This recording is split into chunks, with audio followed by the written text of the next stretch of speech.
Aclarado más o menos el concepto, dejemos sentado que cuando hablamos de interliterario en esta exposición nos referimos a los cruces que se dan entre personajes, argumentos y secuencias de dos obras diversas, aunque evidentemente relacionadas. Podría pensarse que esta perspectiva cae dentro de lo que la teoría de la literatura, en un derroche neológico digno de mejor causa, ha llamado unas veces intertextualidad, otras veces transtextualidad, paratextualidad, metatextualidad, hipertextualidad o architextualidad. Casi siempre estos rótulos se refieren, como indica su base léxica, textus, entendido como secuencia o trabazón de palabras, a las coincidencias, citas, glosas, plagios de frases, de expresiones, de giros que se dan entre dos piezas literarias. La culminación de ese tipo de fenómenos es sin duda el Quijote de Pierre Menard del cuento de Borges. Se trata de un caso de intertextualidad total, absoluta. No vamos a ocuparnos en esta conferencia de estos asuntos, sino de las fricciones, los conflictos, la sensación de extrañeza que se dan cuando estructuras mayores del relato, personajes, lances argumentales, saltan de una obra a otra y merecen el comentario y la atención de la voz narradora o de las criaturas fictivas. Como ven, el neologismo interliterario no es un capricho, es una imperiosa necesidad crítica. Concluidas las palabras de gratitud y esta explicatio terminorum, pasemos al desarrollo de la comunicación.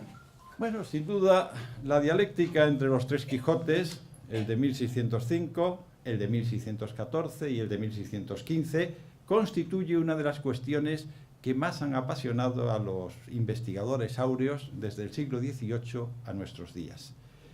Lamentablemente, al menos en nuestro concepto, la mayor parte de las energías han derivado hacia un asunto que nos parece menor: las adivinanzas, las conjeturas en torno a la identidad del individuo que firma Alonso Fernández de Avellaneda.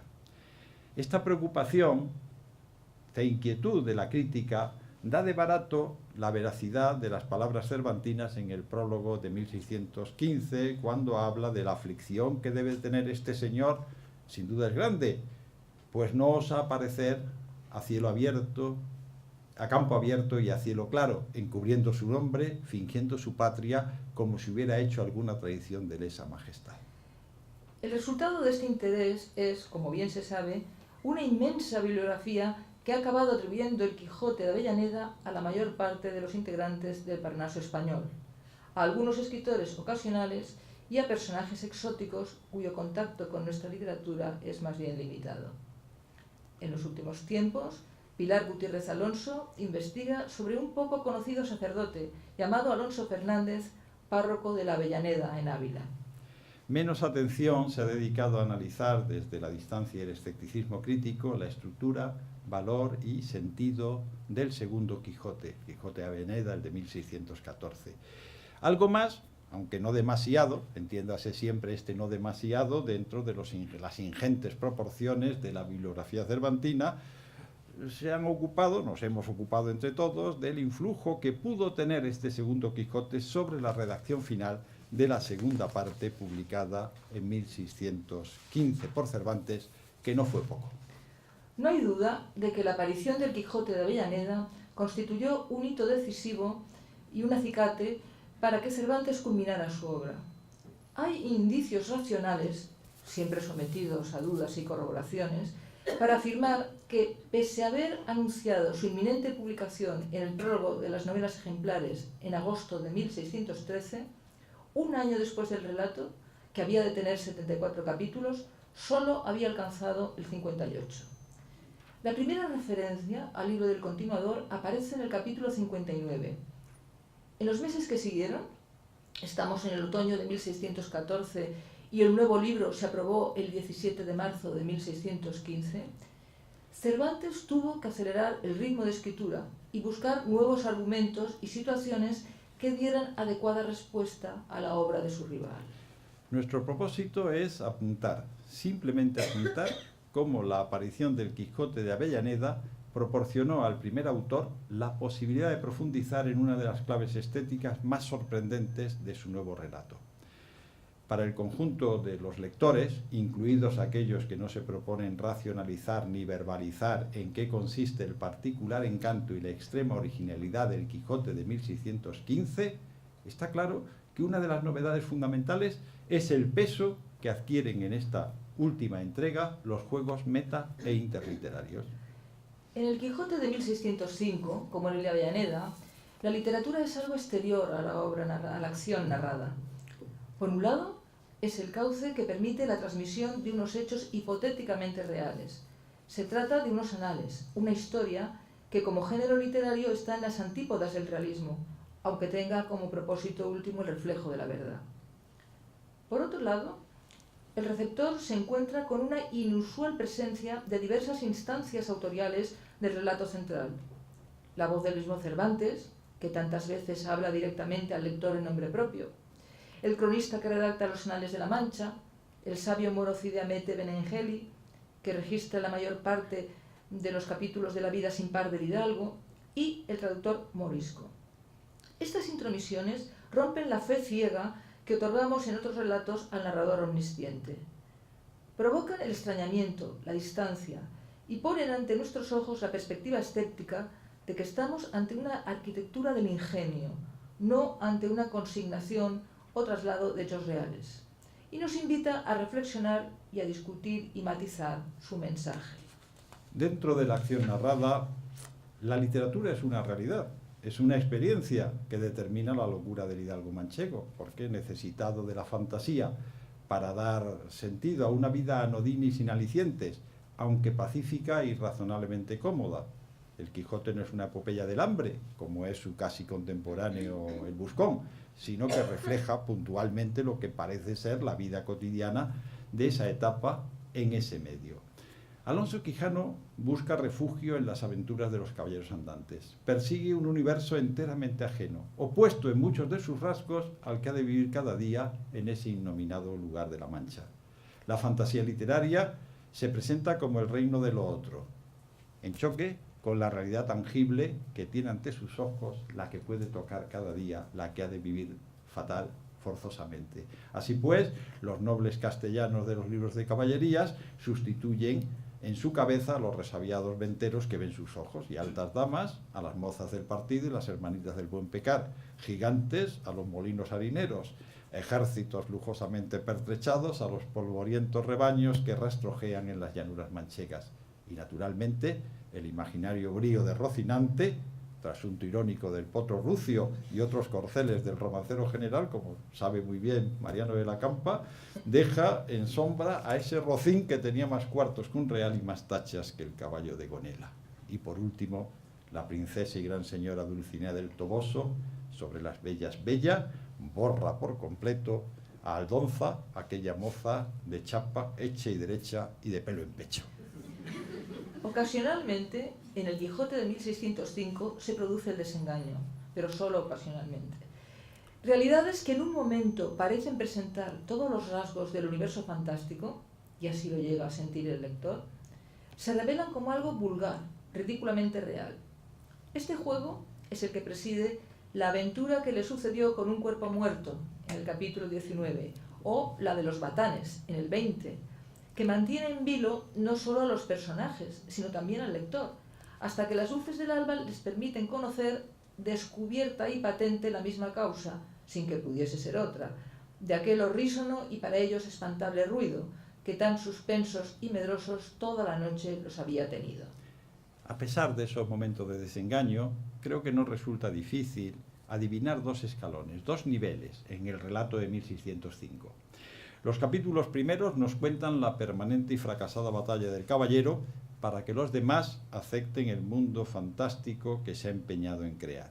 Y sin embargo, en la segunda mitad de esa primera parte, Cervantes cambia el artificio cómico, que corría el peligro de embotarse por el uso, y presenta un grupo de personajes que creen conveniente transigir con las fantasías del hidalgo. El cura, el barbero, Dorotea y sus amigos adoptan el código de las caballerías para poder llevar a Don Quijote en un carro de bueyes, preso y aherrojado, pero sin violencia. Ahora los que lo rodean le dan por sus cartas La treta a que recurren se ajusta al juego que el hidalgo manchego había puesto en marcha. A pesar de la presencia de la literatura y de la metaliteratura, uno de los encantos y quizá la razón fundamental del éxito del Quijote de 1605 fue el que los lectores creyeran ver en sus páginas un ámbito alejado de las tentaciones y trampas de los clichés literarios, un universo que podían identificar con aquel del que tenían experiencia directa, que habían podido ver por vista de ojos. La buena acogida del público, basada en muchos factores, uno de ellos ese realismo, ese permitirles ver su propia vida reflejada en las páginas del libro, el éxito comercial de esa primera parte debería haber provocado que la prometida continuación del relato viera la luz de manera inmediata, en el tiempo indispensable para pergeñarla, para pasar los trámites administrativos, componerla e imprimirla. Y eso se sustancia en 2, 3, 4 años, ya parece incluso un exceso. El autor, además, debería sentirse espoleado por las circunstancias económicas en que se desarrollaba su vida. Si hemos de atender a lo que nos dice en la aprobación de la segunda parte el misterioso licenciado Márquez Torres, entre 1605 y 1615, Cervantes no vivió en la abundancia. Ahora nuestro amigo Alfredo Alvar nos dice que sí, pero no lo ha demostrado. Al menos yo no. Lo que dice ese presunto contemporáneo, Márquez Torres, que se identifica mucho con el propio Cervantes, era viejo, soldado, hidalgo y pobre. En consecuencia, cabría esperar que bien a la caza de algún dinerillo, alguna plata, que siempre hace falta, obtenido por la venta del privilegio, o de algún beneficio propiciado por la fama que pudiera darle la nueva publicación, Cervantes se hubiera apresurado a redactar la segunda entrega para aprovechar el tirón de la primera. Pero no fue así. La aparición de su segundo Quijote se demoró 10 años. Y en ese tiempo, apareció otro, ajeno a su pluma, que se le adelantó para aprovechar la expectativa creada y no satisfecha desde 1605. Esa pereza o remolonería cervantina ha suscitado no pocas interrogaciones y ha dado lugar a algunos intentos de explicación. Podemos considerar 3 de ellos. 1. El limitado beneficio económico que el autor obtuvo del éxito de su obra, que no lo sacó de pobre. 2. El miedo de decepcionar a los entusiastas lectores de la primera parte y no revalidar su crédito. Y 3. La aspiración a ser reconocido como escritor culto y trascendente, lo que presumiblemente le habría llevado a ocuparse con preferencia de la redacción de los trabajos de Persiles y Segismunda, cuyo 4º centenario conmemoramos en este año, restando horas de trabajo a la elaboración de la segunda parte del Quijote, que era al fin una obra de burlas y sin duda alguna no era lo que en ese momento estaba persiguiendo en su cabeza Cervantes. A pesar de estas dudas y temores, Cervantes estaba convencido de que había escrito una obra singular y de extraordinario relieve. Así lo manifestó orgulloso en el viaje del Parnaso. Yo he dado en Don Quijote pasatiempo al pecho melancólico y mohíno en cualquiera sazón, en todo tiempo. Pero ese orgullo no podía conjurar el temor de desilusionar a sus lectores con la repetición de los mismos recursos narrativos e idénticos artificios cómicos. Cervantes no podía seguir con las escenas de entremés que acaban en palos, ni con los burdos engaños de que hacen víctima al hidalgo los demás personajes, como le reprochó unos siglos más tarde Nabokov en su famoso curso sobre la genial novela. En esta continuación de las aventuras del hidalgo manchego tampoco podía abandonar la impronta realista ni el acento cómico. Cervantes no podía derivar hacia un universo exótico y fantástico, a un tono trascendente. Eso era lo que estaba haciendo con el Persiles. El nuevo Quijote tenía que ser legítima y reconocible prolongación del primero, pero al mismo tiempo no podía ser repetición de sus artificios narrativos y humorísticos. Aunque la redacción se dilató en el tiempo, no parece que el autor tardara mucho en imaginar por qué derroteros no explorados había de llevar su creación.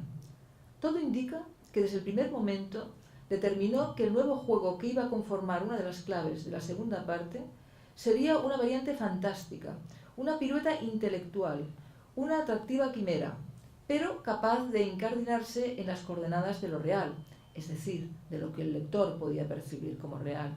No se abandonan, pues, las claves del realismo de la primera parte. La acción empieza en el lugar de la Mancha, con personajes familiares y enteramente previsibles por los lectores. El cura, el barbero, el ama y la sobrina. Y con una situación que retoma las figuras en el mismo punto en que las dejamos en el capítulo 52 de 1605. Pero en la segunda parte, como ha observado la crítica, el peso de la literatura crece desde el primer momento y además se mete de lleno en la acción. No es algo que está fuera, sino que se integra plenamente en la peripecia narrativa. Ahora no es Don Quijote el que proyecta sus alucinaciones sobre la realidad. Son las fantasías literarias las que se cuelan y determinan las peripecias argumentales. Muchos de los personajes con que se encuentran en su caminar Hidalgo y Escudero ya conocen sus aventuras, porque han leído la novela de 1605. Difieren del cura, del barbero, de Dorotea o de don Fernando, en que no necesitan ninguna experiencia previa para conocer el universo fantástico en que quiere vivir el hidalgo manchego. Lo conocen antes de haberlo visto, porque la mente creadora de Cervantes ha logrado dar carta de naturaleza, ha convertido en evidente para el lector, en contra de todas las evidencias y experiencias sensibles, la fusión de los diversos planos de la ficción. La condescendencia con que tratan a este loco de las caballerías, que les resulta familiar y con el que están deseando interactuar, como ahora decimos, no deja de exasperar a los que no participan de ese conocimiento literario. El clérigo del Palacio de los Duques es el ejemplo más logrado de los que se ponen de los nervios al ver a toda la sociedad que los rodea, jugando ridícula y descabelladamente, desde su perspectiva, a caballeros andantes. Desde los primeros capítulos de la segunda parte, mucho antes de que Cervantes tuviera noticia de la existencia de la obra de Avellaneda, se manifiesta con claridad una nueva dimensión humorística, la pirueta meta e interliteraria que sitúa en el mismo plano de la realidad narrada la acción actual que viven los personajes y las referencias a las aventuras impresas en 1605. Se trata de un humor escéptico y desconcertante, experimental, pero enteramente inteligible para todo tipo de lectores. Recordemos que en el capítulo segundo, Sansón Carrasco trae la noticia de la edición del primer Quijote, con la lógica sorpresa, y tan lógica con la lógica sorpresa de los protagonistas y la perplejidad de Sancho y su reflexión metaliteraria, porque también los analfabetos metaliterarizan, no olviden esto. Esa reflexión metaliteraria gira en torno a esa perspectiva quimérica, enteramente irreal, contraria a toda experiencia humana del narrador omnisciente. Recordemos el texto. Habla Sancho. Anoche llegó el hijo de Bartolomé Carrasco, que viene de estudiar de Salamanca, hecho bachiller, y yéndole yo a dar la bienvenida, me dijo que andaba ya en libros la historia de vuesa merced con nombre del ingenioso hidalgo Don Quijote de la Mancha. Y dice que me mentan a mí en ella con mi mismo nombre de Sancho Panza, y a la señora Dulcinea del Toboso, con otras cosas que pasamos nosotros a solas, que me hice cruces de espantado como las pudo saber el historiador que las escribió. Don Quijote, naturalmente, no puede resolver la duda más que recurriendo a una explicación fantástica. Yo te aseguro, Sancho, dijo Don Quijote, que debe de ser algún sabio encantador el autor de nuestra historia, que a los tales no se les encubre nada de lo que quieren escribir. Como hoy, cuando algún periódico nos hace una entrevista, casi todos estamos impacientes, inquietos, por ver qué habremos dicho. Saben ustedes que existe un proceso de edición que cambia muchas veces sustancialmente las declaraciones prestadas. Y Don Quijote también está inquieto. A Don Quijote le asalta también este temor. Pensativo, además, quedó Don Quijote esperando al bachiller Carrasco, de quien esperaba oír las nuevas de sí mismo puestas en el libro. No se le oculta a Don Quijote que la publicación de su historia es enteramente ajena a cualquier proceso natural. Se sorprende de la inmediatez. Aún no estaba enjuta en la cuchilla de su espada la sangre de los enemigos que había muerto. Y se sorprende porque sabe que entre lo acontecido y su transformación en el relato siempre tiene que existir una insalvable distancia temporal. Este intento de racionalización de lo quimérico obliga al lector a reparar en el doble y tramposo juego mortal que ha introducido el personaje. Sus hazañas no pueden separarse del relato, solo existen porque en él se cuentan. Mejor dicho, ni tan siquiera en él existen. La sangre aún no enjuta es mera imaginación del hidalgo. Y de este laberinto sale Don Quijote y admitimos también salir los lectores con el recurso habitual en la novela a un expediente fantástico. Con todo eso imaginó que algún sabio, o ya amigo o enemigo, por arte de encantamento, las habrá dado a la estampa. Sigue Don Quijote en su pasión monomaníaca, envuelto y revuelto en sus imaginaciones, fabulando sobre la naturaleza y tono del relato que se le ha anunciado, y temiendo que no se ajuste a la realidad. Se desconsuela gratuitamente, sin motivo ni razón, cuando, atendiendo a los prejuicios sociales, se pone a pensar que su autor era moro, según aquel nombre decide, y de los moros no se podía esperar verdad alguna, porque todos son embelecadores, falsarios y quimeristas. Este juego ilusorio adquirirá una nueva y más compleja fuerza cuando entra en contraste con la descripción, esta sí realista, del bachiller Sansón Carrasco. Esta descripción es contraria a los tópicos literarios, es una descripción atenta a los detalles, detalles contrabalanceados que rozan lo grotesco y lo chocante. El provocador de las reflexiones meta e interliterarias de Don Quijote y Sancho, aunque se llamaba Sansón, no era muy grande de cuerpo. Ya empezamos mal. Aunque muy gran socarrón, de color macilento, pero de muy buen entendimiento. Tendría hasta 24 años, carirredondo, de nariz chata y de boca grande, señales todas de ser de condición maliciosa y amigo de donaires y burlas. La segunda parte va a estar marcada, desde esos primeros capítulos, por la antítesis entre las imágenes de la vulgaridad cotidiana, que nada contradicen nuestra observación, y las lucubraciones sobre los mecanismos del discurso literario y sobre las interferencias entre los distintos ámbitos imaginarios. Esta sutil humorada meta e interliteraria encontró una oportunidad para su desarrollo y profundización cuando a Cervantes le llegó la noticia de que un tal Alonso Fernández de Avellaneda se le había adelantado, y 9 años después de la edición de la primera parte del Quijote, no al día siguiente, 9 años después, había sacado a la luz un segundo tomo que continuaba las aventuras del caballero. Contra lo que han mantenido la mayor parte de los cervantistas, no deja de sorprender la inquina con que recibió el homenaje implícito que suponía la continuación de su novela. Tanta indignación solo pueden hacer de las palabras que Avellaneda le dedica en su irritado prólogo, cuando lo califica de manco, viejo, descontentadizo y envidioso.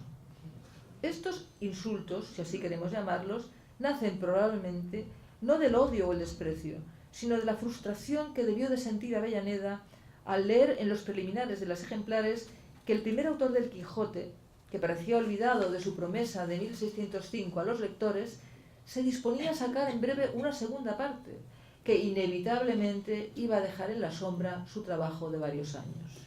Por lo demás, la novela impresa en Tarragona, olvídense ustedes de las quimeras que han ido acumulando los cervantistas sobre este asunto, la obra se publicó en Tarragona sin duda, no causó más molestias ni perturbó el panorama literario. A pesar de las 2 ediciones que aparecieron en 1614, no una, como se creía hasta hace 2 días, hasta el 2008 creíamos que era una única edición, pero son 2 efectivamente. Está eso perfectamente establecido y demostrado. Esa novela, a pesar del éxito inmediato, no tuvo apenas recorrido comercial. Quedó eclipsada en la consideración de los lectores y en los anaqueles de los libreros por la segunda parte de 1605. Sin embargo, Cervantes se empeñó en convertirla en uno de los protagonistas de su obra maestra. Desde el capítulo 59, en que se cita por primera vez, hasta el prólogo que se le dedica casi en exclusiva, Avellaneda se convierte en una presencia constante en las peripecias finales de Don Quijote. Puede afirmarse que no ha tenido mejor protagonista que el propio Cervantes. Cuando aparece por vez primera el Quijote de Avellaneda en el relato cervantino, el lector ya está familiarizado con la interacción entre el texto literario de 1605 y lo que se nos presenta como realidad. Sansón Carrasco o los duques han leído la primera parte y actúan siempre en función de ese conocimiento que les ofrece las claves para bregar con los protagonistas. Lo que se añade en el capítulo 59 es un nuevo plano de la ficción, es una vuelta de tuerca. En un guiño humorístico, Cervantes presenta como un hecho normal, racionalmente aceptable, la situación, no ya quimérica, sino decididamente absurda, de que unos lectores, don Jerónimo y don Juan, se encuentren en una venta con el protagonista de una obra de ficción. Los saluden cariñosamente, echando los brazos al cuello, admitan el debate sobre su identidad y acepten que el caballero de la novela de Avellaneda es un suplantador delictivo. Sin duda vos, señor, sois el verdadero Don Quijote de la Mancha, norte y lucero de la andante caballería, a despecho y pesar del que ha querido usurpar vuestro nombre y aniquilar vuestras hazañas, como lo ha hecho el autor de este libro que aquí os entrego. El episodio da pie para que Cervantes bromee, con imperturbable naturalidad, sobre sus propios descuidos en la construcción del relato de 1605. Resulta evidente que a instancias de los atentos lectores que tuvo la novela desde su primera estampa, el autor se vio obligado a reparar en los olvidos e incoherencias de su narración. Recuérdense los infructuosos intentos de dar verosimilitud al episodio del robo del Rucio. Y ahora, por boca de sus protagonistas, Cervantes echa cínicamente sobre la pluma de Avellaneda sus propios dislates y descuidos. Habla Don Quijote y dice, yerra y se desvía de la verdad en lo más principal de la historia. Porque aquí dice que la mujer de Sancho, mi escudero, se llama Mari Gutiérrez. Y no llama tal, sino Teresa Panza. Y quien en esta parte tan principal yerra, bien se podrá temer que yerra en todas las demás de la historia. Y a esto dijo Sancho, donosa cosa de historiador. Por cierto, bien debe de estar en el cuento de nuestros sucesos, pues llama a Teresa Panza, mi mujer, Mari Gutiérrez. Y empieza a detallar, sin transición, como si estuviera hablando de realidades homogéneas, los cambios que se han producido en la caracterización de los personajes al pasar del texto cervantino al de Avellaneda. Don Jerónimo, en funciones de crítico literario, comunica a Sancho los cambios que ha sufrido su persona desde el relato de 1605 al de 1614, en vivo contraste también con el individuo que tiene ante sus ojos, es decir, el de la narración publicada en 1615. Dice don Jerónimo, no os trata este autor moderno con la limpieza que en vuestra persona se muestra, pintaos comedor y simple, y no nada gracioso, y muy otro del Sancho que en la primera parte de la historia de vuestro amo se describe. Como es bien sabido, en esa conversación se fragua un giro argumental de extrema importancia. El protagonista, ficticio, claro está, pero dueño de su destino al mismo tiempo, decide desmentir a Avellaneda, decide incumplir lo anunciado por Cervantes en el último capítulo de la primera parte y dirigir sus pasos a Barcelona, evitando pasar por Zaragoza, donde ha ubicado sus andanzas la novela de 1614. Cuando el hidalgo manchego llega a la ciudad condal, sus anfitriones conocen los dos relatos y arremeten contra el de Avellaneda. Dicen, bien sea bienvenido a nuestra ciudad el espejo, el farol, la estrella y el norte de toda la caballería andante, donde más largamente se contiene. Bien sea venido, digo, el valeroso Don Quijote de la Mancha, no el falso, no el ficticio, no el apócrifo, que en falsas historias estos días nos han mostrado, sino el verdadero, el legal y el fiel que nos escribió Ciriamete Benengeli, flor de los historiadores. Lo que motiva un comentario de Sancho en el que no falta una punta de sorprendido escepticismo sobre la actualidad bibliográfica y la rapidez con que la buena sociedad se ponía al corriente de las novedades literarias. Estos bien nos han conocido. Yo apostaré que han leído nuestra historia y aún la del aragonés recién impresa. La ficción novelesca de 1615 vuelve a la fantasía interliteraria cuando en el paseo por el Cal, la calle donde se agrupaban la mayor parte de las imprentas barcelonesas, Don Quijote entra en una de ellas y vio a sí mismo, estaban corrigiendo otro libro, y preguntando su título le respondieron que se llamaba La segunda parte del ingenioso hidalgo Don Quijote de la Mancha, compuesta por un tal vecino de Tordesillas. A pesar de la evidencia de que se trata de una ficción, verosímil, pero ficción, todos los editores y estudiosos hemos caído en la tentación de confundirla con la verdad y especular sobre la posibilidad de que el Quijote de 1614 se hubiera imprimido en Barcelona, a pesar del pie de imprenta tarraconense y de todas las circunstancias que lo avalan y corroboran. La actividad de la imprenta de Felipe Roberto en Tarragona, los funcionarios que extienden la aprobación, la letrería y la disposición tipográfica, es decir, todo. En la primera visita a las Cortes de los Duques, en los capítulos 30-57 de esa segunda parte cervantina, no se tenía noticia de la existencia de la continuación, pero sí se conocen cuando el caballero y el escudero regresan de Barcelona en el capítulo 68, porque Altisidora ha tenido una visión en que unos diablos juegan a la pelota con varios libros y ejercen de ocasionales críticos literarios. Dijo un diablo a otro: mirad qué libro es ese. Y el diablo le contestó: esta es la segunda parte de la historia de Don Quijote de la Mancha, no compuesta por Cid Hamete, su primer autor, sino por un aragonés que él dice ser natural de Tordesillas. Quitádmele de ahí, respondió el otro diablo, y metedle en los abismos del infierno, no lo vean mis ojos. ¿Tan malo es?, respondió el otro. Tan malo, replicó el primero, que si de propósito yo mismo me pusiera a hacerle peor, no acertara. Por último, Cervantes pone la guinda de estos juegos meta e interliterarios en el capítulo 72, ya muy cerca del final, con el encuentro del protagonista y don Álvaro Tarfe, compañero de muchas aventuras del Quijote de 1614. Como en otros aspectos de su relato, es posible, nosotros creemos que no posible, sino muy probable, casi seguro, que la inspiración cervantina para este encuentro proceda del Guzmán de Alfarache. Son muchas cosas, y a veces lo olvidamos, son muchas cosas del Quijote las que proceden del Guzmán de Alfarache. En este caso es un capítulo, el capítulo 8 del libro primero de la segunda parte, publicado en 1604, en el que Alemán introduce un tal Sayavedra, que es evidente trasunto del autor de la continuación fraudulenta, que es presentado como un ladrón e impostor. Finalmente, en el capítulo 9, el capítulo siguiente, este desdichado Sayavedra se arroja al mar y muere ahogado. A raíz de este episodio, el genuino Guzmán decide no acudir a Montserrat, a donde lo había llevado el falsario, sino partir directamente de Barcelona a Zaragoza, de la misma forma que Don Quijote, el cervantino, evita pisar Zaragoza para evidenciar la falsedad del de Avellaneda. El encuentro de 1615, en el capítulo 72, entre don Álvaro Tarfe y el hidalgo, se resuelve con menos dramatismo. Es una lección de mansa ironía, una muestra del cambio operado en Don Quijote entre 1605 y 1615.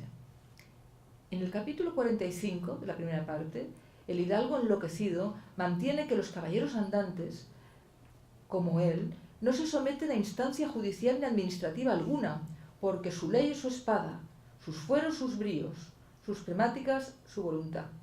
Sin embargo, en el capítulo 72 de la segunda parte, acude a un funcionario público para que dé fe de una quimera, del hecho más fantástico, irreal e inverosímil de cuantos se narran en los dos tomos de la novela. Cervantes, cuya opinión sobre los documentos y procedimientos jurídicos es fácil imaginar, dispone que su protagonista, en una nueva e inocente locura, se empeñe en que el caballero granadino, Álvaro Tarfe, testifique ante el alcalde del pueblo cómo no conocía a Don Quijote de la Mancha, el caballero que tiene delante, y que este no era aquel que andaba impreso en una historia intitulada Segunda parte de Don Quijote de la Mancha, compuesta por un tal de Avellaneda, natural de Tordesillas. El comentario del narrador revela la distante sorna del autor sobre semejantes mecanismos. El alcalde proveyó jurídicamente. La declaración se hizo con todas las fuerzas que en tales casos debían hacerse, con lo que quedaron Don Quijote y Sancho muy alegres, como si les importara mucho semejante declaración y no mostrara claro la diferencia de los dos Quijotes y la de los dos Sanchos, sus obras y sus palabras.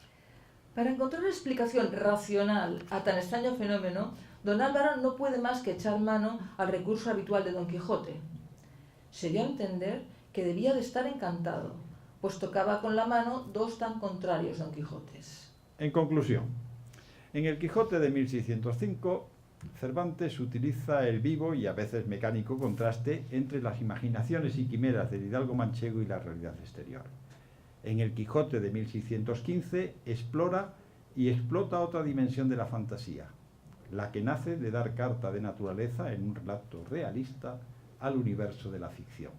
Y para ello le resultó muy provechosa la involuntaria colaboración de Alonso Fernández de Avellaneda y su Quijote. Muchas gracias.